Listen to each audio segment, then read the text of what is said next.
Y'all ready to be history? All right, hey, there we go. We're out of here. All right, there you go. That's it. Sway, Yeah. so before we get started, will you please sign this for me? Oh, shit. Damn. Wow. Wow. Look at how, yo, you look like a kid. You're a kid there. Damn, man, I was a baby, bro. Crazy. That's our teenage years.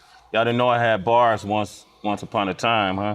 Yeah, you want me to say Marshall? You want me to say? Yes, please. Okay. That's M-A-R. That's H-A-L-L.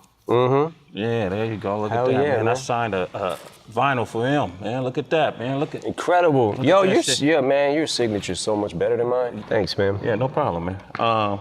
Man, you threw me off with that. Fucked up your whole shit? Not really.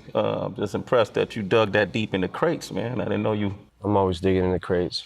That's good to know, man. That's good to know. If you want to use any lyrics from any of those songs on that vinyl, bro. Well, I was gonna ask you when the cameras are off. There's a couple bars that I wish I could have. Yeah, that's cool, man. Go ahead, man. What's mine is yours, man. If it make your shit tighter, you know. Let's speak on bars, though. Here we are. Kamikaze came out. You know, you shocked the world the way you did it. What made you do it? I mean, a Revival came out December 2017. That wasn't that long ago. It was less than a year. What made you just drop it on the world the way you did? Because I feel like the way the climate is right now, if you give people enough time to, I got an album coming out in 2 months. You give people time to say, man, he better have a song like this or I ain't fucking with it. If he don't have a song like this, I ain't fucking with it. Yeah. He better not be rapping like this. He better not be rapping about this or I'm not gonna fuck with it. And when you go into an album, you can go into anything with the mindset of this is gonna suck. And then even if you kind of don't feel that way, you're already kind of formed your opinion in front of all your friends and you know what I'm saying? Like, so I feel like giving them no warning was the best thing to do just because it doesn't give people enough time to, you know, when the Revival track list came down the pipe. Yeah, I remember that. It was like, overwhelmingly, this shit is gonna be trash. Yeah. And that was before nobody really wanted to be wrong about it. Yeah. They had already formed, I'm not saying everybody, but a lot of people had already, you know, formed their opinions. So. Yeah, that was interesting. Like Revival really ran through the ringer, so to speak, before it even got off the ground. But, you know, this is that day and age. You know, it's different now, right? Yeah. You know, how have you adjusted to that? Like before, which is what I find interesting about you, before you spent your whole career being critiqued and criticized by organizations like LGBTQ community or college campuses or police departments, you know, but hip hop always stood by you. So that was, you know, that's where you found your refuge. But now it came from inside of hip hop. You know, how did that affect you?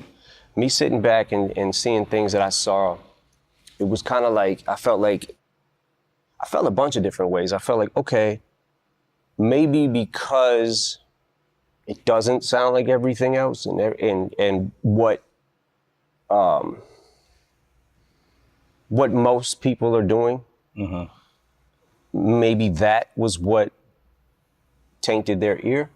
Because I remember a time in hip hop where you had to be so different from the next person or you were trash.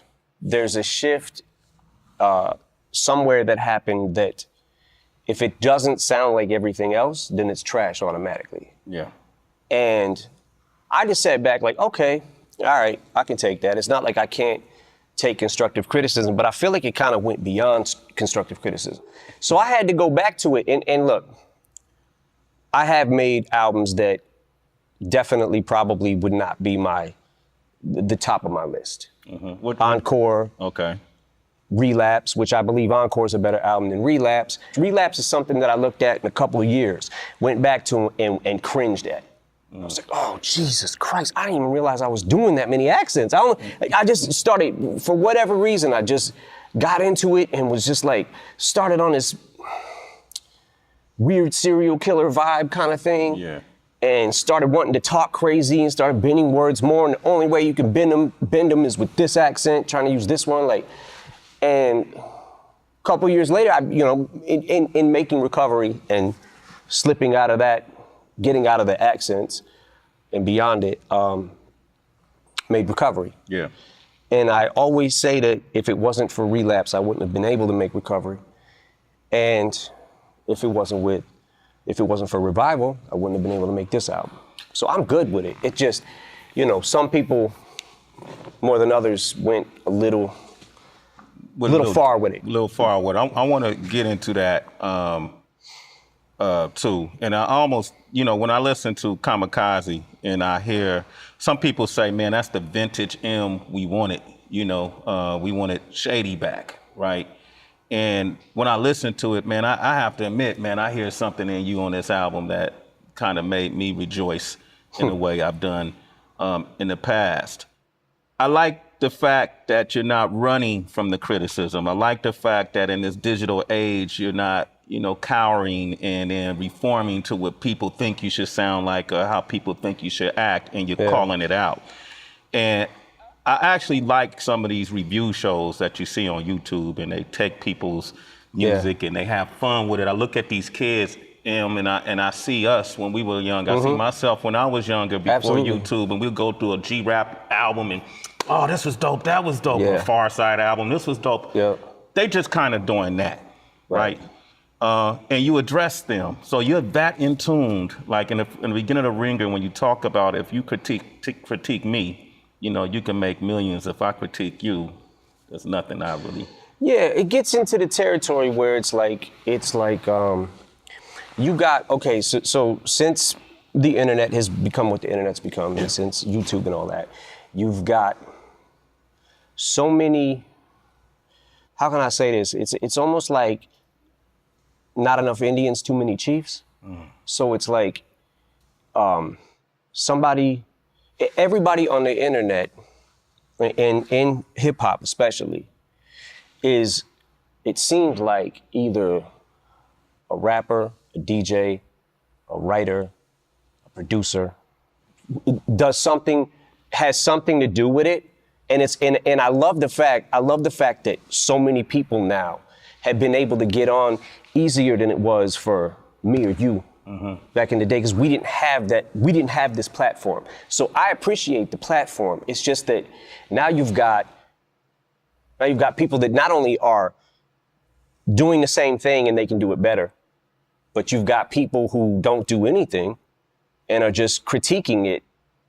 So I sat back and I'm like, okay, that's fine.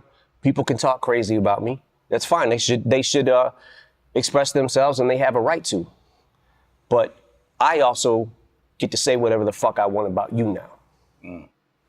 Like I said, I'm good with revival. Fuck it. Because I couldn't have made this album without that. Yeah. And there is something, I'm not gonna lie, there is something inside me that is a little more happy when I'm angry. It's like, as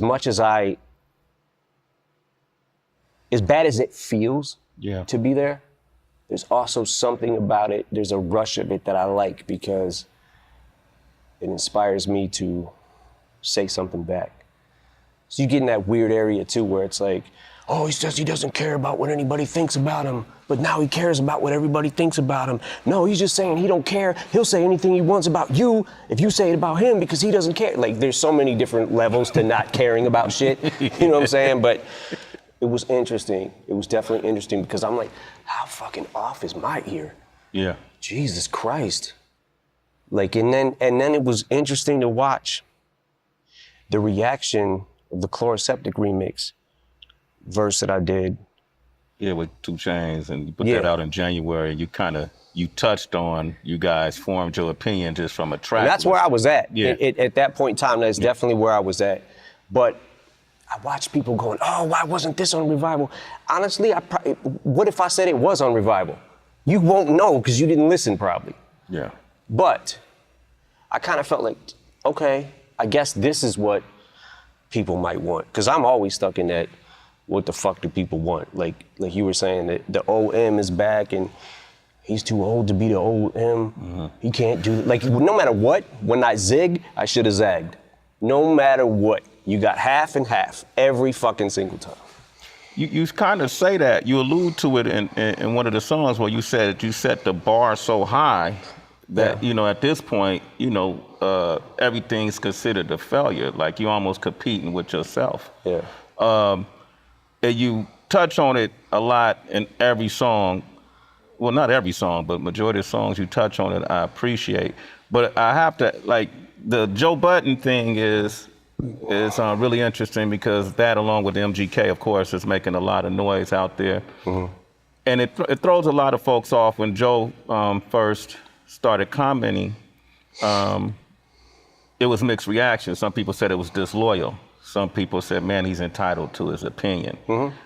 I would assume that obviously it got under your skin, considering the relationship you've had with him with Slaughterhouse. Yeah. How do you describe your relationship with Joe Budden? You went in on MGK. You guys had a discrepancy. You know, you go down the fucking wormhole of YouTube and whatever, right? So I see Machine Gun Kelly talks about Eminem's daughter, whatever, right? So what the fuck? Click on it. Like, yo, why is he? Then he starts doing a press run, basically, about Haley. I'm like, what the fuck? Yo, my man better chill, right? So that's not why I dissed him. The reason I dissed him is actually a lot more petty than that. Now I'm in this fucking weird thing because I'm like, I gotta answer this motherfucker.